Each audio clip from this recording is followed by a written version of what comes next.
সাগররণী হত্যা মামলার তদন্ত করছিলেন হলো র্যাবের পক্ষ থেকে তদন্ত করা হয়েছিল।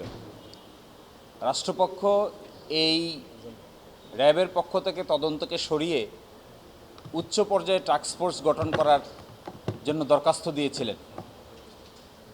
যৌথভাবে শুনানির পরে আজকে মাননীয় হাইকোর্ট বিভাগ এই আদেশ দিলেন যে র্যাবের কাছ থেকে তদন্ত প্রক্রিয়াটা সরিয়ে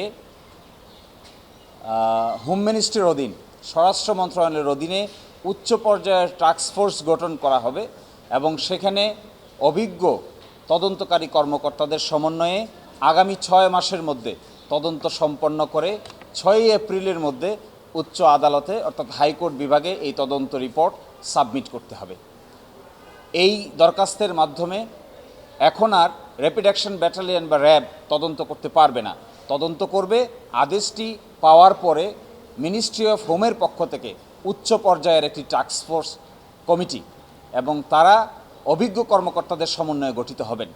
আশা করা যায় এই প্রক্রিয়া তদন্ত অগ্রসর হলে যে ক্লুগুলো আমরা পেয়েছি, আরও যে সমস্ত কনফিডেন্সিয়াল ডকুমেন্ট আমাদের দেখার সুযোগ হয়েছে, আশা করা যায় এরই মাধ্যমে দীর্ঘদিন পরে এই রহস্যের উন্মোচন হবে।